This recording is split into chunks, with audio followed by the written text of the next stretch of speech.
Hello students, this is video number 6 of simple harmonic motion. और इसके अंदर हम कुछ और प्रॉब्लम्स करेंगे अभी एसएचएम के ऊपर। ये फर्स्ट प्रॉब्लम मैंने यहाँ पे बना के रखी है और इसके अंदर क्या पूछा गया है ज़रा अच्छे से अंडरस्टैंड करना है। थोड़ी सी प्रॉब्लम्स एक लेवल ऊपर की हैं, लेकिन ट्राई करना है इनको अच्छे से अंडरस्टैंड करने का। I will try my level best to make you understand all this. ठीक है, इसमें देखना है एक स्प्रिंग है विद स्प्रिंग कांस्टेंट के, उसके ऊपर हमने दो मासेस रखे हैं M1 और M2। हमें पूछा गया है कि आप M2 को कितना कंप्रेस करके नीचे ले जाओ, मतलब M1 और M2 साथ में हैं, उसको कंप्रेस करके आप कितना नीचे ले जाओ, एक्स मिनिमम फाइंड करना है, such that the block of mass M1 will lose contact, वो कॉन्टैक्ट लूज कर दे किसके साथ, M2 के साथ। M1 जो है वो अपना कॉन्टैक्ट लूज कर दे किसके साथ, M2 के साथ। तो इसमें कुछ बातें सीखने वाली हैं, उसको हम अच्छे से डिस्कस करते हैं। पहले हमें मालूम है कि इस समय जो पोजीशन है आपके इस सिस्टम की, उसमें सिस्टम आपका जो स्प्रिंग है that is not in natural length, तो नेचुरल लेंथ से थोड़ा नीचे होगा। हमें क्लियरली फील होता है इस बात का कि जब ये दो मासेस रखे गए हैं तो ऑब्वियसली ये स्प्रिंग पहले से कंप्रेस्ड है, इसकी नेचुरल लेंथ कहीं ऊपर रही होगी।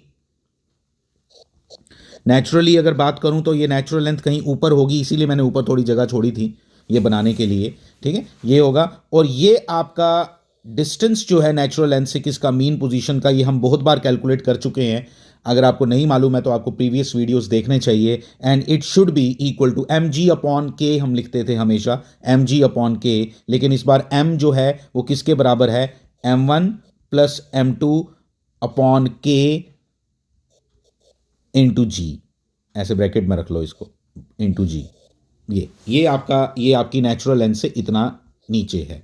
अब इस बात को हमने अंडरस्टैंड करना है कि कॉन्टैक्ट लूज कब करेगा। इस चीज को अंडरस्टैंड करने के लिए what we need to do, हम इस M1 का जरा फ्री बॉडी डायग्राम बना के देखें जरा कैसा हो रहेगा। ये सिंपल हार्मोनिक मोशन में ये वाली जो आपका सिस्टम है ये सिंपल हार्मोनिक मोशन में होगा, लेकिन कौन किस कंडीशन में ये कांटेक्ट लूज कर देगा उसको समझने के लिए हम जरा देखें कि M1 जो है उसकी फ्री बॉडी डायग्राम कैसी बनेगी। M1 बना दिया हमने। M1 का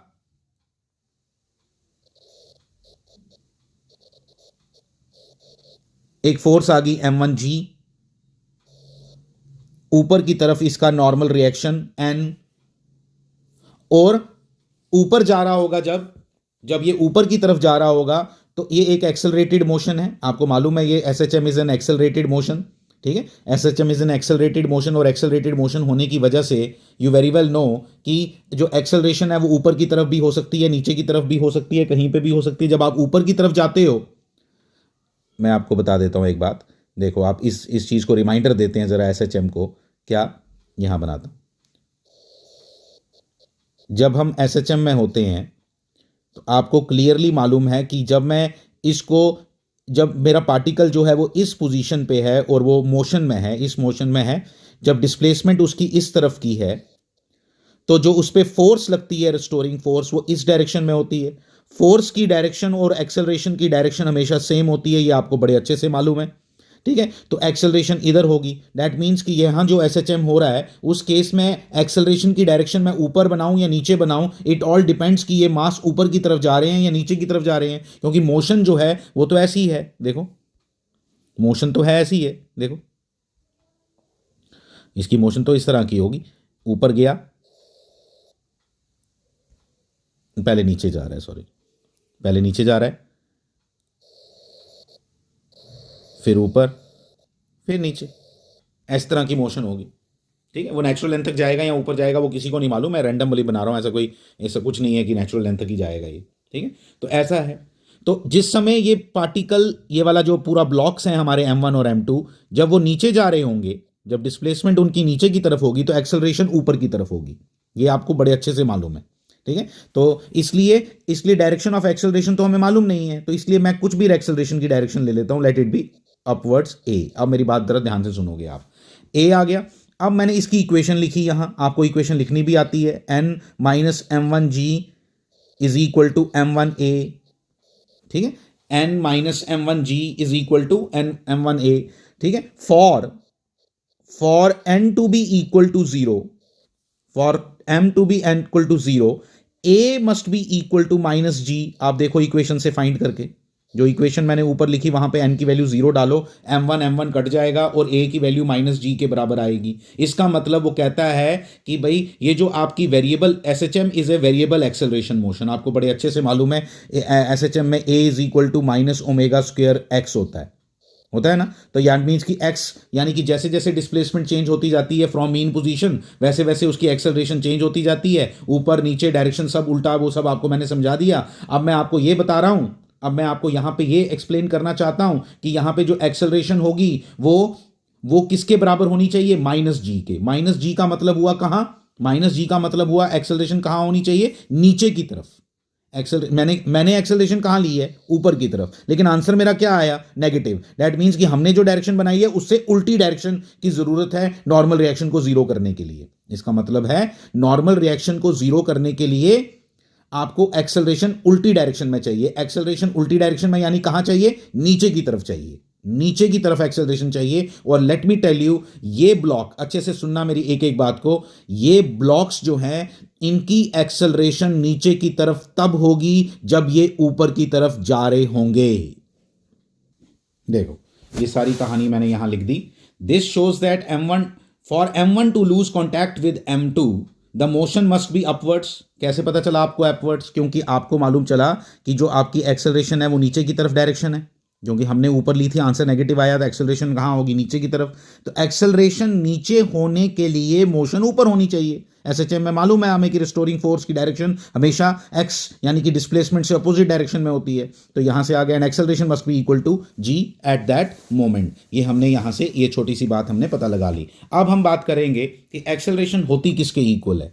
हमें मालूम है कि एक्सेलरेशन किसके इक्वल होती है, ए इज इक्वल टू क्या होता है, मैग्नीट्यूड की बात करेंगे, डायरेक्शन को तो हमने बात कर ली है। अब तो ए इक्वल टू क्या होता है, ओमेगा स्क्वायर एक्स। ठीक है, यहां से मैं लिखूंगा क्या चीज कि ए किसके बराबर चाहिए, तो मैं जी के, जी इक्वल टू क्या हो गया, ओमेगा स्क्वायर एक्स। ठीक है, जी इक्वल टू क्या हो गया, ओमेगा स्क्वायर एक्स। ओमेगा की वैल्यू आपको बड़े अच्छे से मालूम है, ओमेगा की वैल्यू होती है, ओमेगा स्क्वायर की वैल्यू होती है के बाई एम। ओमेगा स्क्वायर की वैल्यू क्या होती है, के बाई एम। तो मैं यहां लिख रहा हूं, आपको समझ आएगा, मैंने लिखा के अपॉन m1 प्लस m2, क्योंकि यहां मास m1 सिर्फ m नहीं है, m1 प्लस m2 है। x लिखा और मैंने x की वैल्यू निकाली, that comes out to be x equal to आ गया m1 plus m2, m1 plus m2 upon upon k into जी।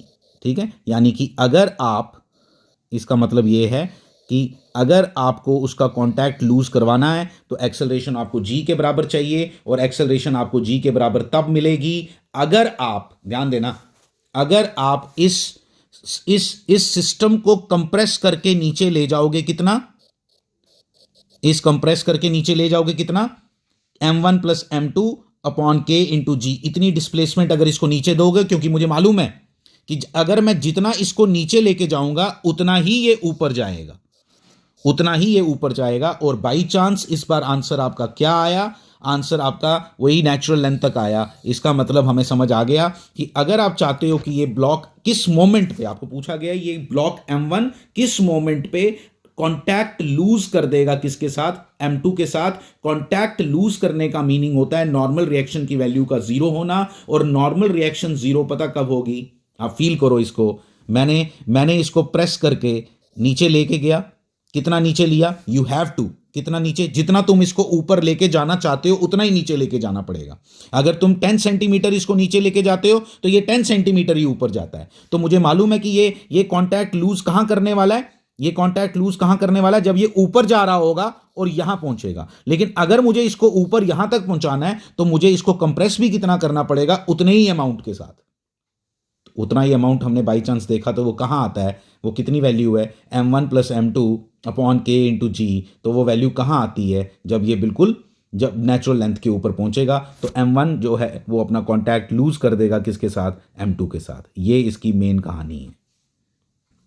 लास्ट में मैंने ये लिख भी दिया यहाँ पे क्या, सो m1 will lose contact with m2 when, ये हमारा सोल्यूशन निकल गया कि नेचुरल लेंथ तक पहुंचेगा तो वो अपना कॉन्टैक्ट लूज कर देगा। इसमें याद करने वाली कोई बात नहीं है, बस आपने जस्ट जैसे मैंने किया एक एक कॉन्सेप्ट को समझो। कॉन्सेप्ट इसके अंदर बहुत से छुपे होते हैं जो आगे प्रॉब्लम्स में काम आते हैं, उस पर ध्यान देना है। This is the second problem of the video. लगभग थोड़ा मिलता जुलता प्रॉब्लम है, लेकिन एक एक्स्ट्रा कॉन्सेप्ट इसके अंदर देखने को मिलेगा। इस सिस्टम को आप अच्छे से देखो।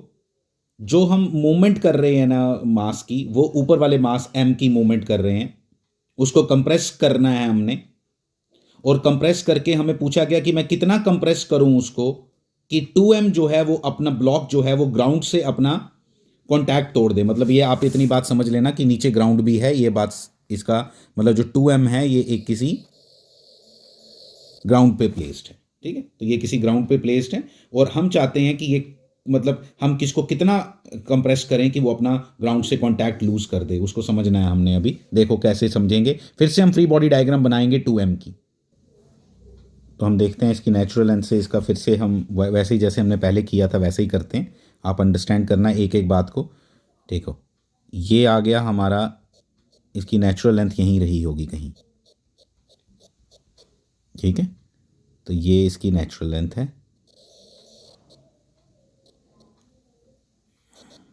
ठीक है, कितनी नेचुरल लेंथ, थोड़ा सा मैं नीचे बनाता हूँ, थोड़ा सा नीचे बनाता हूँ।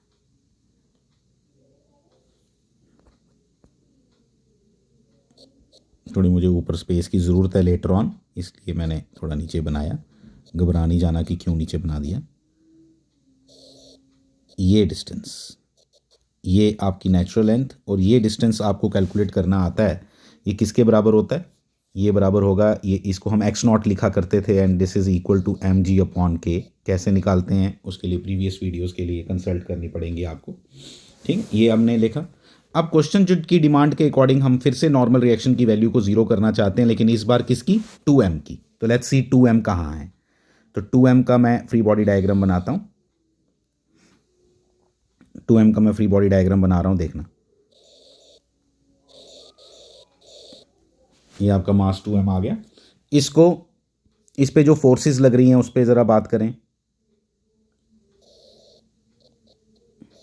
एक इस पे 2mg, बिल्कुल 2mg फोर्स इस पे लग रही होगी, समझना प्लीज़ बात को। एक फोर्स इस पे लग रही होगी यहाँ पे नॉर्मल रिएक्शन, ठीक है, और एक इस पे और फोर्स लग रही है, दैट इज एक और बना देता हूँ यहीं पे। ठीक है, एक और फोर्स लग रही है, कौन सी, उसका क्या नाम है? That is spring force, that is FSP। FSP इसके ऊपर एक और फोर्स लग रही होगी। ठीक है, और एक्सेलरेशन इसकी बिल्कुल नहीं है, जैसे पिछली बार थी इस बार नहीं है। ठीक है, ये एक्सेलरेशन नहीं कर रहा है, ये तो ना चल रहा है तो सिर्फ ब्लॉक कौन सा, SHM कौन सा ब्लॉक कर रहा है? ऊपर वाला M। ठीक है, तो अब समझना है, ये आ गया 2m आ गया, ये 2m मास का ब्लॉक है। अब ये बना दिया। अब हम इधर फिर से एक चीज़ लिखेंगे, क्या कि फॉर, आप समझोगे इस बात को अभी, क्या फॉर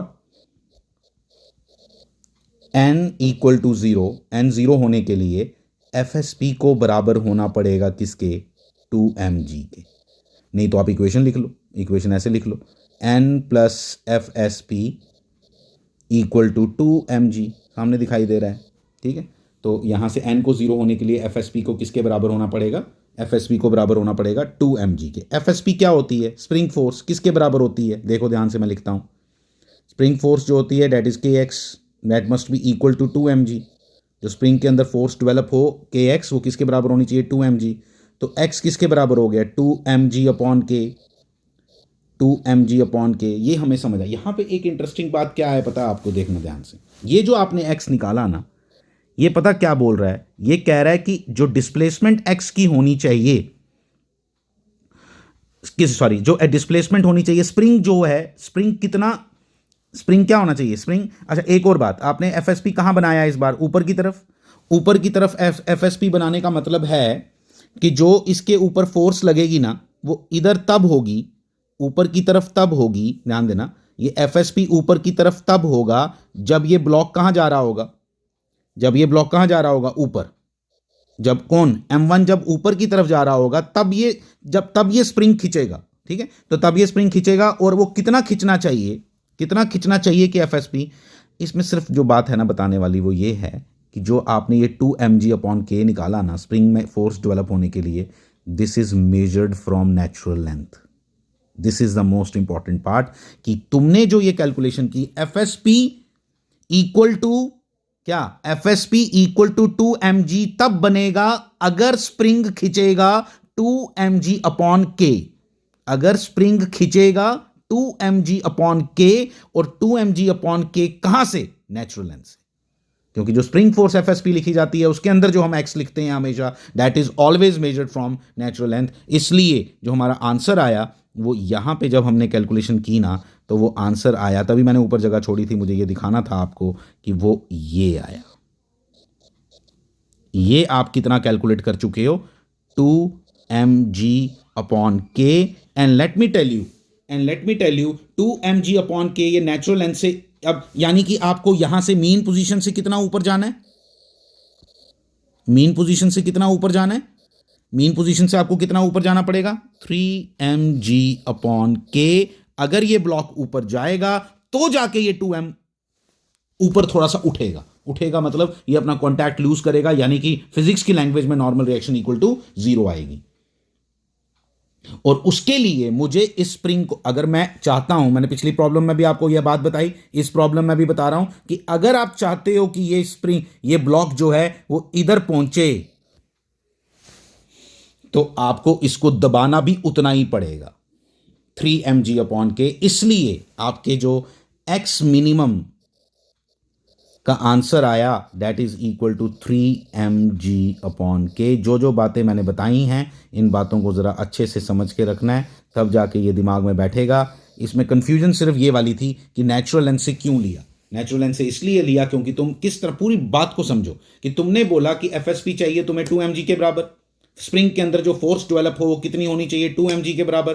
2 mg फोर्स बनाने के लिए एक्स कितना, स्प्रिंग कितना स्ट्रेच्ड होना चाहिए, स्प्रिंग कितना स्ट्रेच होगा तो उसके अंदर इतनी फोर्स बनेगी, स्प्रिंग स्ट्रेच होना चाहिए 2 mg/K। तो स्प्रिंग का स्ट्रेच या कंप्रेस हम मेजर कहां से करते हैं, स्प्रिंग का स्ट्रेच या कंप्रेस हम मेजर करते हैं नेचुरल लेंथ से। लेकिन जो मुझे एग्जामिनर ने पूछा है वो कहां से पूछा है, उसने मुझे पूछा है कि मीन पोजीशन से मुझे वैल्यू निकाल के दो कि मुझे कितना इसको कंप्रेस करूंगा, एक्स मिनिमम मुझे फाइंड करना था। तो मुझे क्यों उसने मिनिमम, उसने कंप्रेशन क्यों पूछा, मुझे तो स्ट्रेच चाहिए। तो जितना कंप्रेस करोगे भाई उतना ही स्ट्रेच मिलेगा। मतलब ये SHM में जितना तुम इसको नीचे लेके जाते हो, जितना तुम इसको नीचे लेके जाते हो ये ऊपर भी उतना ही जाता है। तो इसलिए इसलिए तुम चाहते हो कि ऊपर जाए कितना, 3 mg/K। तो तुम अगर ऊपर भेजना चाहते हो इसको 3 mg/K, तो तुम्हें दबाना भी इसको कितना पड़ेगा, 3 mg/K। ये इसका क्रक्स है। इस बातों मैं तभी आपको इन इन प्रॉब्लम्स में टाइम लेके एक एक बात को समझा रहा हूं, आप प्लीज़ एक एक बात को इसको अच्छे से अंडरस्टैंड करना, ठीक है।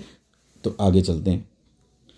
ये सारी कहानी मैंने यहाँ लिख दी, जो मैंने अभी बोली थी उसको मैंने यहाँ सब लिख दिया, इसको अपनी कॉपी पे अच्छे से नोट कर लो, ठीक है। Block 2m will lose contact with the ground only if the spring force becomes equal to 2 mg, and for that the spring has to be stretched by 2 mg/K by from natural length. To make spring stretch by 2 mg/K from natural length, 3 mg/K from mean position, यही की बात है, ठीक है। Spring has to be compressed by same value, उसको compress करना पड़ेगा तभी वो ऊपर उतना ही जाएगा। So hence x minimum is equal to, जो मुझे पूछा था वो 3 mg/K इसका आंसर है, ठीक है। अगला क्वेश्चन करते हैं। नेक्स्ट प्रॉब्लम देखना आप, नेक्स्ट प्रॉब्लम क्या है, कहता है कि इस स्प्रिंग को आप कितना कंप्रेस करोगे, मैक्सिमम कितना कंप्रेस करो कि जब ये आगे की तरफ जाए, जब आप कंप्रेस करके लेके जाओगे तो जब आगे की तरफ जाएगा तो कितना जाएगा, आगे भी एक्स मैक्स ही जाएगा आगे। आपको मालूम है इसका एम्पलीट्यूड क्या बन गया, एक्स मैक्स। तो ये एम जो है ना ऊपर जो पड़ा है ब्लॉक, वो अपना कॉन्टैक्ट लूज ना करे। Find x max such that m does not lose contact with M, ठीक है। तो इसको रोकने वाला कौन है, ऊपर वाला एम तो कोई इसके साथ चिपका नहीं हुआ है, वो तो फ्रिक्शन के कारण इसके साथ चल रहा है। तो फ्रिक्शन जो, तभी म्यू इधर गिवन है, अगर म्यू ना हो तो ये कभी साथ में चल ही नहीं सकता, ठीक है। तो इसलिए हमें पहली बात तो ये मालूम होनी चाहिए कि ये साथ में तभी चल सकता है इफ, तो ऊपर वाले ब्लॉक को चलाएगा कौन, friction.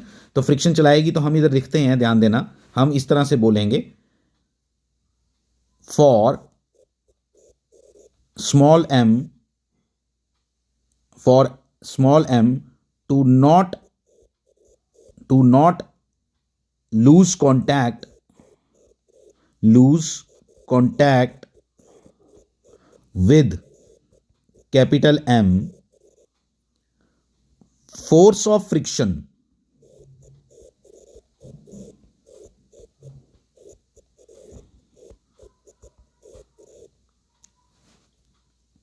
must be greater than ma, इससे बड़ी होनी चाहिए फोर्स ऑफ फ्रिक्शन। और फोर्स ऑफ फ्रिक्शन जो है वो स्टैटिक फोर्स ऑफ फ्रिक्शन यहां लगेगी। तो स्टैटिक फोर्स ऑफ फ्रिक्शन की अगर मैं बात करूं तो उसकी मैक्सिमम वैल्यू कितनी होती है, तो मैं इस तरह से लिखूंगा एफ एस मैक्स, यानी कि उसकी जो लिमिटिंग वैल्यू है, that should be that should be that should be greater than equal to m a. ये बात हमें समझ आ गई, should be greater than equal to m a. यहां से कहानी स्टार्ट होती है, यही सारी समझ आनी चाहिए अब आपको। अब देखो कैसे लिखेंगे, यही सब, बस खत्म हो गया क्वेश्चन, अब कुछ नहीं रहा। एफ एस मैक्स की वैल्यू क्या होती है आपको अच्छे से आता है, वो किसके इक्वल होती है, म्यू एम जी। किसके बराबर है, mu m g, mu n के, म्यू एन को क्या लिख दिया हमने, mu m g should be greater than equal to m a. M तो पहले ही कैंसिल हो गया, तो mu g greater than equal to a, mu g e greater than equal to a. फिर अब ए की बात आती है, अब ए देखो कितना इंटरेस्टिंग है, एस एच एम है, ए वेरिएबल है, should be greater than equal to omega square a, should be greater than equal to omega square a. ठीक है, फिर मैं ओमेगा स्क्वेयर की वैल्यू भी जानता हूं कितनी होती है, ओमेगा स्क्वेयर की वैल्यू भी हमें मालूम है अच्छे से। ठीक है, एस एच एम के लिए कितनी होती है, should be greater than equal to, क्या लिखूंगा, should be greater than equal to omega square की वैल्यू के अपॉन एम।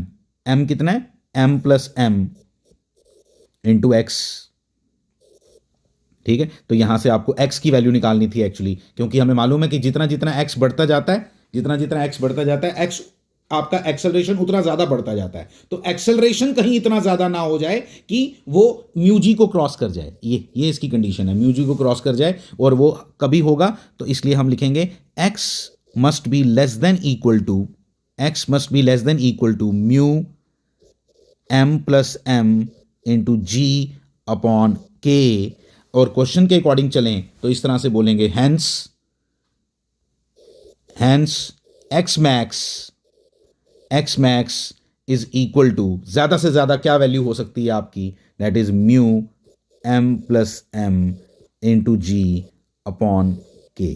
तो ये इसकी कहानी बनती है पूरी, और ये आपको समझ आनी चाहिए। यहाँ से बहुत से कॉन्सेप्ट एक साथ क्लियर होते हैं ऐसी अच्छी प्रॉब्लम्स करने से। ठीक है, आगे चलते हैं, नेक्स्ट प्रॉब्लम करते हैं। This is the next problem, conservation of linear momentum और एसएचएम का मिक्स है ये प्रॉब्लम। आपको डायग्राम दिखाई दे रही है।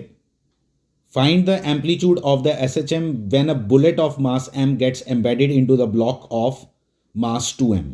2m ब्लॉक का मास है, m मास का बुलेट का मास है, उसकी वेलोसिटी v0 है, वो मैंने यहाँ लिख दी हुई है, स्टेटमेंट में नहीं लिखी। ठीक है, तो इसको जब हम इसमें अंदर एम्बेड हो जाएगी, तो अब अल्टीमेटली आपको कैलकुलेट करना है कि यहाँ पे एम्पलीट्यूड कितना आएगा। एम्पलीट्यूड ऑब्वियसली आएगा, आपको दिखाई दे रहा होगा, जब भी बुलेट इसको स्ट्राइक करेगी, इसके अंदर एम्बेड हो जाएगी, तो ये ब्लॉक नीचे की तरफ जाएगा, जितना नीचे की तरफ जाएगा मैक्सिमम, उतनी इसकी क्या बन जाएगी, एसएचएम बन जाएगा। अब एसएचएम जब बनेगा तो क्या कंडीशंस आएंगी, उसको अंडरस्टैंड करते हैं। कंजर्वेशन ऑफ लीनियर मोमेंटम की मैं इक्वेशन लिख रहा हूं, आप समझना जरा प्लीज अच्छे से।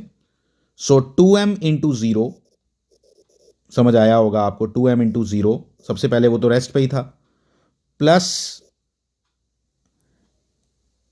m into v naught, plus m into v naught equal to, अब ये एम्बेड हो गया तो कितना बन गया मास, 3m, तो 3m into v dash, 3m into v dash. तो यहां से अगर मैं कैलकुलेशन करूं तो आपको क्लियर कट नजर आता है यहां पे कि आपका जो वी डैश है ना, वो किसके बराबर आया, वी डैश इक्वल टू बराबर आया आपका वी नॉट अपॉन 3।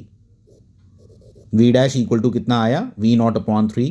ये आपका बन गया फर्स्ट पार्ट। ये हमारे को समझ आ गया कि भाई अल्टीमेटली ये इतनी वेलोसिटी के साथ चलेगा, मतलब इतनी वेलोसिटी उसको इमीडिएटली मिलेगी। जब इतनी वेलोसिटी मिलती है, और अल्टीमेटली मैं एक और चीज़ इसके साथ ही लिखना चाहूँगा कि इतनी वेलोसिटी तो इसको मिल गई, अब इतनी वेलोसिटी उसकी कब आती है, ये मेरे को रिलेशन कैसे पता चलेगा। उसके लिए मुझे मालूम है कि वेलोसिटी का जो रिलेशन होता है इन केस ऑफ एसएचएम, वो डिस्प्लेसमेंट से रिलेटेड है, दैट इज ओमेगा। ये हमने ड्राइव किया था स्टार्टिंग के अपने वीडियोज़ में, omega A square minus x square, ये इसका फॉर्मूला है। यहाँ से मुझे पता चल गया कि हम इसकी जगह क्या डालेंगे वो बाद में करते हैं। पहले एक बात और, क्या लिखो साथ में, क्या v इक्वल वी की जगह क्या लिखेंगे, वी नॉट अपॉन 3।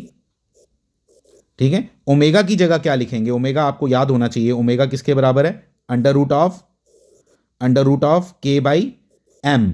लेकिन m नहीं है यहाँ, क्या है 3m। और क्या लिखूंगा, अंडर रूट ऑफ,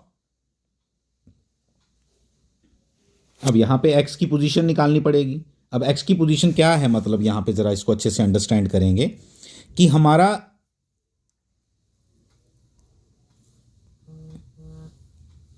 यहाँ पे आप देखो, ये थी आपकी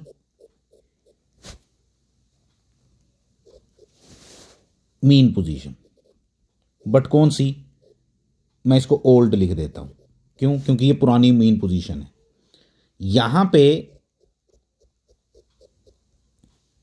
ये थी आपकी नेचुरल लेंथ, मतलब 2m से भी पहले, 2m भी जब आपने नहीं लगाया हुआ था तब थी ये, लेकिन जैसे ही 2m लगाया तो आपको नई एक मीन पोजीशन मिली बुलेट स्ट्राइक करने से पहले। जब बुलेट एम्बेड कर गई, बुलेट जब एम्बेड कर गई, आपने समझना है प्लीज़, जब बुलेट एम्बेड कर गई तो ये इसकी नई मीन पोजीशन आएगी कहीं और, बिल्कुल मीन पोजीशन चेंज होगी, मास चेंज हो गया, 3m मास हो गया, तो मीन पोजीशन तो चेंज होनी ही है, तो मीन पोजीशन तो बिल्कुल चेंज होगी। और मीन पोजीशन कितनी होगी, इस नेचुरल लेंथ से आपको मालूम है मीन पोजीशन mg/k होता है।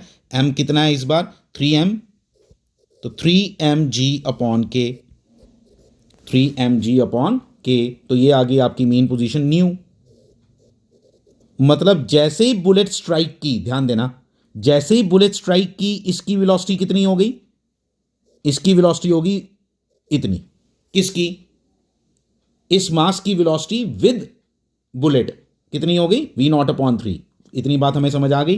अब इस पोजीशन पे as soon as the bullet strikes the block 2m, उसकी वेलोसिटी कितनी बन गई, जैसे ही एम्बेड हो गई उसकी वेलोसिटी कितनी बन गई, ये जो हमारे को आता है जस्ट आफ्टर आंसर आता है हमेशा जब भी हम कंजर्वेशन ऑफ लीनियर मोमेंटम निकालते हैं, तो ये जो वेलोसिटी आपने कैलकुलेट की v0/3, ये जस्ट आफ्टर स्ट्राइकिंग है, तो जस्ट आफ्टर स्ट्राइकिंग उसकी वेलोसिटी क्या बन गई, v0/3। और इसने जो अब नई मूविंग पोजीशन है जिसके अराउंड इसने अब SHM करना है, वो ये है, वो ऐसा है, इसके अबाउट करना है, इस मीन पोजीशन के अबाउट करना है। इस मीन पोजीशन से ये जितना दूर है और उसकी वेलोसिटी मुझे मालूम है, इसलिए मैंने ओमेगा की वैल्यू लिखी। ओमेगा भी आपको मैंने बता दिया कैसे लिखते हैं, अंडर रूट ऑफ a², देखो a² माइनस x कितना आएगा, x क्या होता है, x है कि ये अपनी मीन पोजीशन से कितनी ऊपर है, मीन पोजीशन अब ये है, और अपनी मीन पोजीशन से कितनी ऊपर है और कितनी उसकी वेलोसिटी है, ये अपनी मीन पोजीशन से कितना ऊपर है, ये कितना है, ये कितना है, आप देखो ये कितना था, ये नेचुरल लेंथ से पहले कितना था 2mg/k, बुलेट लगने के बाद कितना हो गया 3mg/k, यानी कि ये नई मीन पोजीशन से और ये ओल्ड मीन पोजीशन के बीच में डिस्टेंस कितना है mg/k, कितना है mg/k। ये बात हमने समझी, mg/k इसका मतलब क्या हुआ, अब इस बात को जरा अंडरस्टैंड करना। इस बात का ये मतलब है कि जब ये बुलेट इसको स्ट्राइक की थी, ये मास बन गया 3m, यहां पे इसकी वेलोसिटी मुझे मालूम है कितनी है, v0/3, कितनी है v0/3, और ये अब ऑसिलेट करेगा इसके अबाउट, ठीक है। मुझे ये देखना है कि अब ये नीचे कितना जाएगा, इसका एम्पलीट्यूड कैलकुलेट करना है, तो मुझे इस पर्टिकुलर पोजीशन पे, इस x पोजीशन पे, यानी कि ये कितना है mg/k, वो मैंने अभी आपको बताया कैसे, इस पर्टिकुलर पोजीशन पे मुझे वेलोसिटी मालूम है, उस कॉन्सेप्ट को मैं यूज करूंगा और अल्टीमेटली अब मेरा आंसर आएगा ये इस इक्वेशन के बाद, ये आया। और यहां से आपको किसकी वैल्यू निकालनी है, आपको वैल्यू निकालनी है a की, और a का आंसर आपका आ जाएगा।